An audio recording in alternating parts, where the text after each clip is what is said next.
தீபாவளி ஒரு மதம் சார்ந்த விழா இல்லை. அது இந்த பூமியில் நாம் இருக்கிற பகுதியோட சம்பந்தப்பட்டது. ஏன்னா நாம் நார்தன் ஹெமிஸ்பியரில் இருக்கோம். கார்த்திகை மாசத்தோட திரையோதசியிலிருந்து வாழ்க்கையோட போக்கில் ஒரு மந்தம் இருக்குது. இந்த மாற்றம் எல்லாம் நமக்கு மட்டும் இல்லை, நம்ம உடம்புல, செடிகளில், விலங்குகள்லையும் நடக்குது. ஆனால் நீங்கள் உங்களுக்குள்ள மந்தமாயிட்டீங்கன்னா, மனத்தளவில் மந்தமாயிட்டீங்கன்னா உங்கள் உற்சாகம் கம்மியாயிடும். உடல் அளவில் மந்தமாயிட்டீங்கன்னா பல விதமான நோய்களுக்கு ஆளாயிடுவீங்க. இதுக்கு தான் குளிர்காலத்தில் நோய் இல்லாமல், மனச்சோர்வு இல்லாமல் கடந்து போக பாரம்பரியமாக இதை விஞ்ஞானபூர்வமாக உருவாக்கியிருக்காங்க. அதனால தான் தன்வந்திரியை பற்றின இந்த ஆரோக்கியத்துக்கான விஞ்ஞானம் எல்லாம். This is why the whole thing about Dhanvantri. நம்மளை உயிரோட்டமாக வச்சுக்கணும். ஜனவரி 14ஆம் தேதி வரை எல்லாத்தையும் உயிரோட்டமாக வச்சுக்கணும். நமக்கு இசை தேவைப்படுது, நிறைய வெளிச்சம் தேவை, தீபங்கள் தேவைப்படுது. இந்த மாதிரி நம்மளை சுற்றி இருக்கிற இடத்த நமக்காக உயிரோட்டமாக வச்சுக்கணும், இருள முழுகிடாம. அது மட்டும் இல்லை, நம்ம மேலே எப்பவும் நடக்கிற பல எதிர்மறை சக்திகளுக்கு ஆளாகாமல் இருக்கணும். இதுதான் தீபாவளியின் முக்கியத்துவம். இதுதான் தனவந்திரி திரையோதசி. தீபாவளி கொண்டாடுறதோட உண்மையான நோக்கம் என்னங்க? இறைவா சரணம். பூமியில மனிதர்கள், விலங்குகள், தாவரங்கள் மற்றும் உள்ள எல்லா உயிரினங்களும் வாழுது. அது மட்டும் இல்லை, இப்ப சூரியனிலிருந்து தோன்றினது 8 கோள்களும் இந்த பூமியும். அந்த சூரியனிலிருந்து ஒரு ஒளி, பிரகாசமான ஒளி எப்பொழுதும் நம்ம பூமியை நோக்கி வந்துட்டே இருக்கு. இப்ப அதுதான் முக்கிய காரணம். ஜோதிடத்துல அதனாலதான் சூரியனை பிதற்கு அரகனா சொல்லப்பட்டு, இது அண்டத்துல அமைஞ்சிருக்கிற விஷயம். அதே போல இந்த பிண்டத்துல ஒவ்வொரு மனிதனுடைய, ஒவ்வொரு உயிரினுடைய உடல் இருக்கு. அந்த உடல்ல மனமானது தாவர குணத்திலிருந்து விலங்குகள் குணத்துக்காகி மனித குணம் பெற்று, நற்குணங்களை பெற்று, குணாதீத நிலையை பெற்று, நிர்குணத்தை நோக்கி பயணிச்சு, நிர்குணத்தில் இருந்துதான் அது பிரம்மத்தை உணரும் தன்மை பெறுது.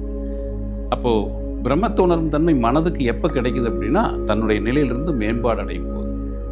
அப்படி மேம்பாடு அடைகிற மனம் மேம்பாடு அடையாத போது அது இருள்ங்கிற அஞ்ஞானத்துல மூழ்கி கிடக்குது. அது சிறுக சிறுக மேம்பாடு அடைய அடைய ஞானம்ங்கிற ஒளி அந்த மனதுக்கு வருது. அந்த ஒளி எங்கிருந்து வருது அப்படின்னா, ஒவ்வொரு உயிருக்குள்ள இருக்கிற ஆன்மாவிலிருந்து தான். ஆன்ம ஒளியை பெற்ற மனம் தான் பிரகாசிக்குது. அப்படி ஒவ்வொரு மனிதனுமே மனதில் இருள் நீங்கி, அருள் பொங்கி, ஞானம் பெருகி, ஒளி பெற்ற மனதோட ஆன்மாவினுடைய ஒளியை பிரதிபலிக்கிற மாதிரியான வாழ்க்கை அமைப்பு இங்கே தேவைப்படுது. அப்போ ஒவ்வொரு குடும்பத்திலையுமே ஒவ்வொருவருமே தன்னுடைய ஆன்ம ஒளியை மனதில் பெற்று பிரகாசமான வாழ்க்கையை வாழணும் அப்படிங்கிறது தான் மனித வாழ்க்கையினுடைய கோட்பாடு. அப்படி உணர்ந்தவன், உள்ள அகத்தில் ஆன்ம ஒளியை கண்டவன், தன்னுடைய இல்லத்தில் தீப ஒளியை ஏற்றி வைக்கிறான். இந்த தீப ஒளி அகத்திலையும் பார்க்குறான், ஆன்ம ஒளியை பார்க்குறான். அதை தீப ஒளியாக வீட்டில் இல்லத்தில் பார்க்குறான். அதைவே ரோட்டுகள்லையும் ஒளியை ஏற்றி வைக்கிறான். ஏன்னா மற்ற மனிதர்களுக்கோ போக்குவரத்துக்கோ பயன்படுங்கிற இருள் நீங்கி அருள் பெருகணும், ஒளி பெருகணும். இப்போ இந்த அமைப்பில் ஐப்பசி மாதம்னு எடுத்துட்டிங்கன்னா, இந்த அமாவாசை, தீபாவளி ஐப்பசி மாதத்தில் வருது. ஐப்பசி மாதத்தில் சூரியனுடைய நிலையோ அண்டத்தில் நீசம்ங்கிற போது மேகங்கள் சூழ்ந்து சூரியன் தெரிய விடாமல் இருள் சூழ்ந்த நிலை நிலவும். அப்படிப்பட்டிருக்கிற அந்த அமாவாசையில் நம்ம வானவெளியில் பகல் நேரத்திலேயே இரவு மாதிரி இருக்கும். அப்போ இரவு நேரத்தில் அதீத இருளாக இருக்கும். அப்போ அந்த நிலையில் அந்த தீபம் ஏற்றுறத வானவெளியில், வளிமண்டலத்தில் தீபம் ஏற்றி இறைவனுக்கு நன்றி சொல்லக்கூடிய ஒரு பழக்க வழக்கம்தான் பெரியோர்களால், முன்னோர்களால் தீபாவளி கொண்டாடப்படுவதாக மாற்றி அமைக்கப்பட்டது.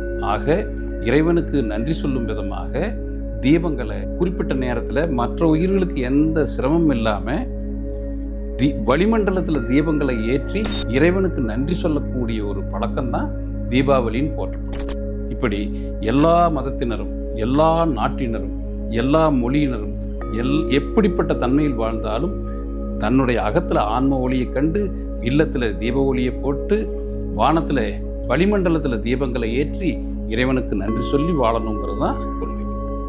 இறைவா, இப்போ இந்த தீபாவளிங்கிற நம்ம வளிமண்டலத்தில் தீபங்களை ஏற்றி வைக்கிறது போலவே, நீங்கள் கேட்கக்கூடிய யாராக இருந்தாலும் தனிப்பட்ட முறையில் எனக்கு தொலைபேசியில் தொடர்பு கொண்டுட்டு வந்தால், அந்த வந்த நிமிஷமே உங்களுக்கு அந்த உங்களுக்குள்ள இந்த சிதாகாசத்தில் இருக்கிற தீப ஒளி, ஆன்ம ஒளியை தீப ஒளியாக காட்ட முடியும். அதனால் வாய்ப்பு இருக்கிறவங்க வந்து கலந்து அதை கண்டு மகிழுங்கள்.